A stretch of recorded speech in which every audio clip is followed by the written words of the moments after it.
The honourable member for Airdrie Cochrane.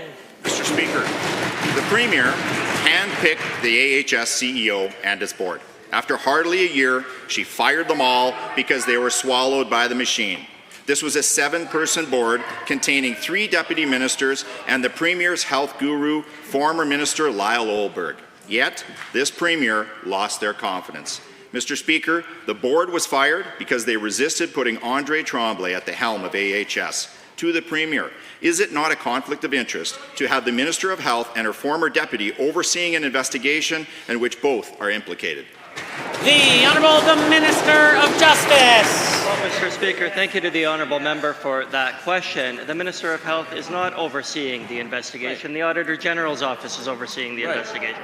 The former Chief Justice from the Provincial Court of Manitoba is overseeing an investigation, Mr. Speaker. Those investigations are independent, and there's a reason for that, Mr. Speaker, to maintain the independence and integrity of those investigations.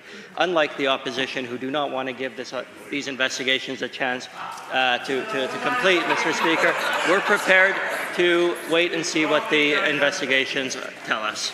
The honourable member for Airdrie Cochrane.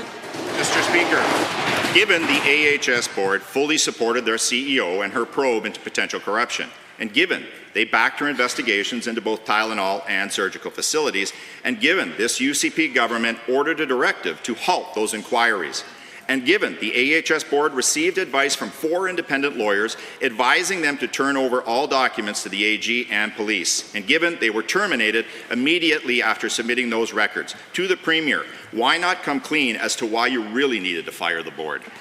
The Honourable Minister of Justice. Mr. Speaker, the materials that have been furnished to the AG now number into the 13,000 or more, Mr. Speaker. There has been full cooperation with the Auditor General. We have been working directly with the Auditor General's office to make sure that the interviews are being facilitated, that document production is being facilitated.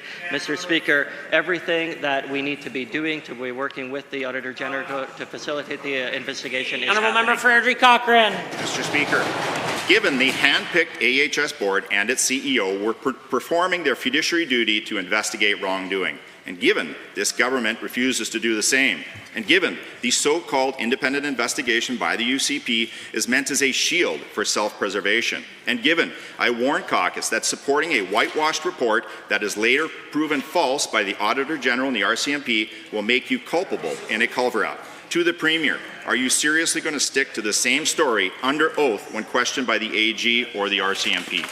The Honourable Minister of Justice. Mr. Speaker, on this side of the House, we would not presuppose the investigation of an independent office that is conducting that investigation, Mr. Speaker. I would direct the honourable member to take a look at the Statement of Defence, which outlines the government's position very clear. Mr. Speaker, the Auditor General is conducting an investigation into the process. We're going to let that process unfold. We're going to wait to see what the results of that investigation are, and if necessary, we'd be happy to take action.